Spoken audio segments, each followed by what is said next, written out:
Friends, welcome again to this channel English at your fingertips.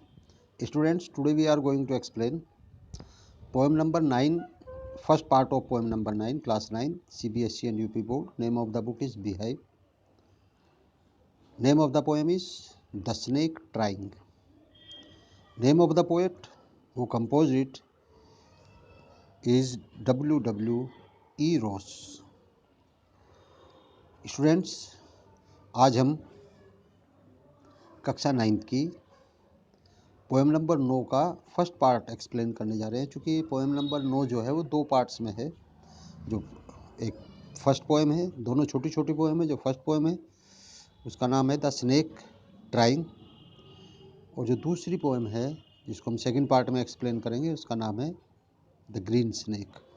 तो students, आज हम इसका फर्स्ट पार्ट आपके सामने एक्सप्लेन करने जा रहे हैं और पोएम का नाम है द स्नेक ट्राइंग, और जो इसके कंपोज़र हैं उनका नाम है W. रॉस। जहाँ तक स्टूडेंट्स W. रॉस की बात है, इनका जन्म 14 जून 1894 को पीटरबर्ग कनाडा में हुआ था और 26 अगस्त 1966 टोरंटो कनाडा में इनकी डेथ हो गई थी। W. रॉस का पूरा नाम विलियम रिंगटन यूटेस रॉस है और ये फर्स्ट कैनेडियन पोएट हुए हैं जिनको हम एक रिकॉग्निशन देते हैं, यानी हम ये कह सकते हैं कि फर्स्ट रिकॉग्नाइज्ड कैनेडियन पोएट है। तो ये कैनेडियन जियोफिजिस्ट भी थे, पोएट भी थे, और इनको कुछ लोग the first modern Canadian poet भी मानते हैं। तो देखते हैं स्टूडेंट्स इस पोएम को stanza wise line to line explanation. The snake trying. Most of us think of snake as fearsome symbol of death. Students, हम में से अधिकांश क्या समझते होंगे? हम समझते हैं कि स्नेक जो है वो कैसा होता है? फियरसम होता है, यानी डरावना होता है, और क्या होता है? सिंबल ऑफ डेथ होता है, यानी यदि सांप काट लेता है तो डेथ निश्चित है। हम में से अधिकांश लोग ये जानते हैं। But the snake in this poem is itself victim. लेकिन यहाँ इस पोएम में जो स्नेक है वो अपने आप में विक्टिम है, यानी वो किसी को प्रॉब्लम नहीं पहुँचा रहा, बल्कि वो खुद प्रॉब्लम में है, इसलिए वो विक्टिम है, वो पीड़ित है। अब वैसे भी स्टूडेंट्स, सभी तरह के जो स्नेक्स होते हैं वो सभी तरह के स्नेक्स पॉइजनस नहीं होते, या हम ये नहीं कह सकते कि प्रत्येक स्नेक यदि आपको काट लेता है तो उसके काटने से आदमी की डेथ हो जाती है। ये हम गलत सोचते हैं। केवल कुछ ही जो वैरायटी होती हैं, कुछ ही जो एक तरह से हम ये कह सकते हैं कुछ ही जो जाति होती है, प्रजाति होती है स्नेक की, वो पॉइजनस होती है, जिनके काटने से आदमी की डेथ हो सकती है।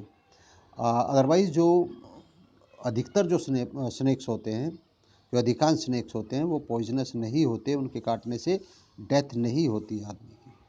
तो हम सिंबल ऑफ डेथ उनको मान लेते हैं, फियरसम उनसे होते हैं, लेकिन ऐसा नहीं है। देखते हैं students, the snake trying to escape the pursuing stick with sudden curving of thin long body, how beautiful and graceful are his shapes, he glides through the water away from the stroke, O let him go. क्या कहता है यहाँ poet? कह रहा the snake trying. Trying means होता है प्रयास कर रहा है। टू एस्केप, एस्केप मीन्स होता है बचने का। द परस्यूइंग मीन्स होता है जो उसका पीछा कर रही है, और स्टिक मीन्स होता है डंडा।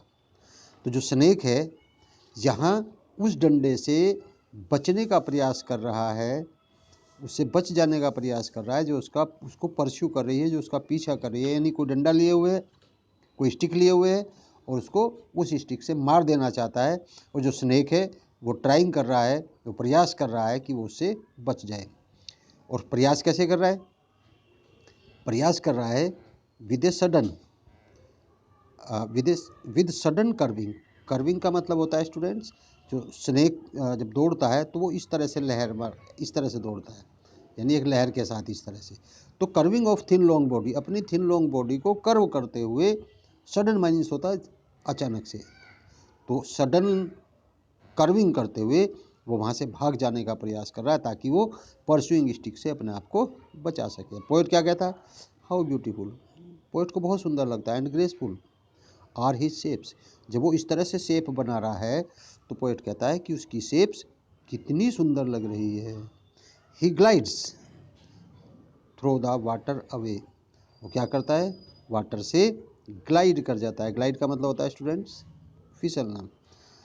वो ग्लाइड कर जाता है वाटर से फ्रॉम द स्ट्रोक। जब उसको स्ट्रोक किया जाता है, स्ट्रोक का मतलब जब उसको आघात किया जाता है, जिसको चोट पहुंचाई जाती है, तो वो उससे ग्लाइड करके वाटर से ग्लाइड करके निकल जाता है और कहता है वो लेट हिम गो, अरे उसको जाने दो।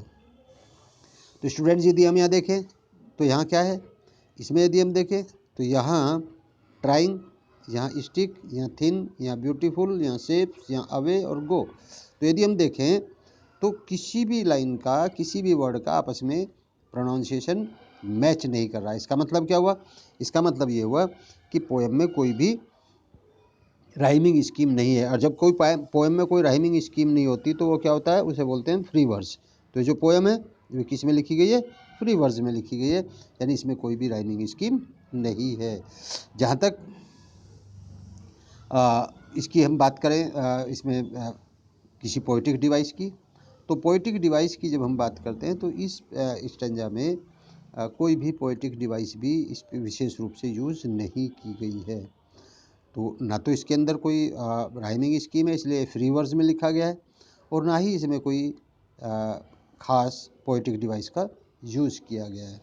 देखते हैं स्टूडेंट्स नेक्स्ट स्टेंजा में। ओवर द वाटर क्या कहता है? लेट हिम गो। उसने कहा कि उसको जाने दो। किसको जाने दो? सांप को। Into the reed to hide. उसको जाने दो। कहाँ? कहाँ जाना चाहता है वो जाना चाहता है into the hide. Over the water पानी से गुजरता हुआ, into the reeds to hide. Reeds means होता है स्टूडेंट्स एक प्रकार की घास होती है। टू हाइड मीन्स छुपने के लिए, कि वो छिपने के लिए कहाँ जाना चाहता है? रीड्स में जाना चाहता है। एक प्रकार की घास होती है जो पानी के अंदर उगी हुई घास है, उसको रीड कहते हैं।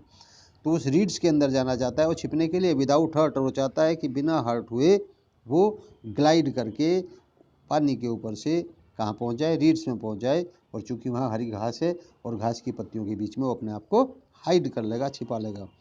Small and green he is harmless. Small and green वो हरी और छोटी घास में जाना चाहता है। स्मॉल भी है और ग्रीन भी है। ही इज़ हार्मलेस, और वो कैसा है? हार्मलेस है, यानी किसी को हानि ना पहुंचाने वाला है।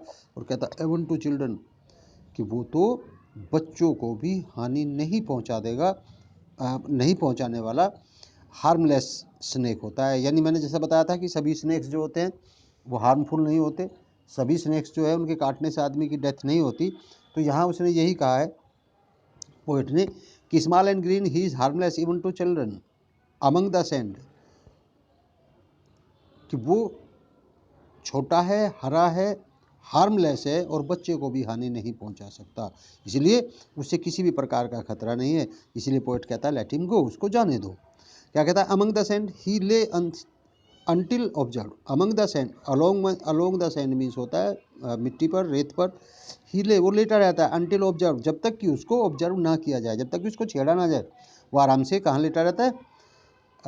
उस पर लेटा रहता है। एंड चेज रोड, जब तक उस पर आक्रमण ना किया जाए, तो चेज ना किया जाए। एंड नाउ, और अब क्या है?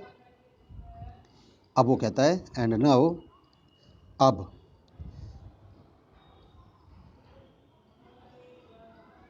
ही वेनिसिस। वेनिसिस का मतलब क्या होता है स्टूडेंट्स? वेनिसिस का मतलब होता है डिसअपियर, कि अब वो डिसअपियर हो गया है। डिसअपियर मीन्स छिप गया है, लुप्त हो गया है, गायब हो गया है। अब वो गायब हो गया है और अब उसको इन द रिपल्स। रिपल्स क्या होता है स्टूडेंट्स? रिपल्स होता है एक तरह की जो पानी होता है, और पानी में जो लहर सी बनती है, जो तरंगे सी डेवलप होती हैं, उनको रिपल्स कहते हैं। और यहाँ पोएट कह रहा है कि अब वो रिपल्स में डिसअपियर हो गया है।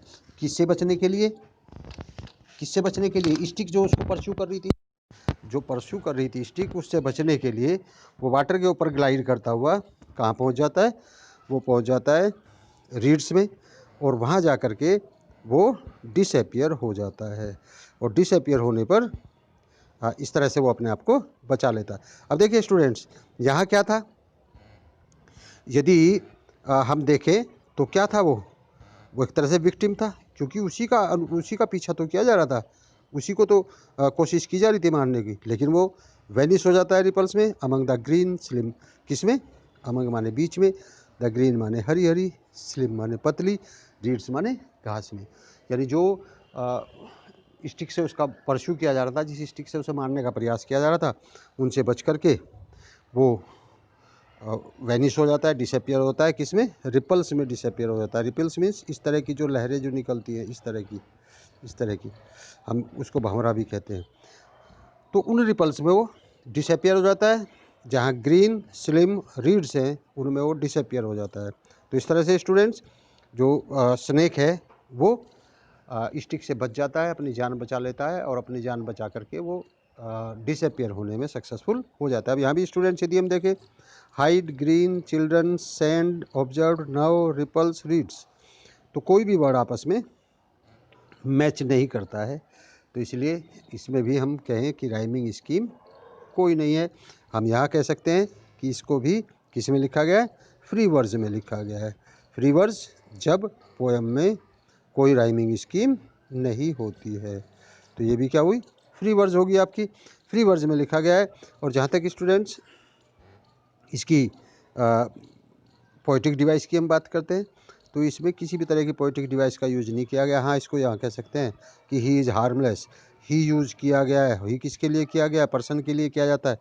तो हम यहाँ कह सकते हैं पर्सोनिफिकेशन फिगर ऑफ स्पीच का, या पर्सोनिफिकेशन पोएटिक डिवाइस का यूज़ किया गया है, क्योंकि यहाँ स्नेक को क्या मान लिया गया है? ह्यूमन बीइंग मान लिया गया है। उसका कहा गया है he is harmless even to children, और ही लेस, तो ही बार बार, और ही वेनिसेस, तो ही यूज़ किया गया है, तो इसका मतलब उसको पर्सन मान लिया गया है।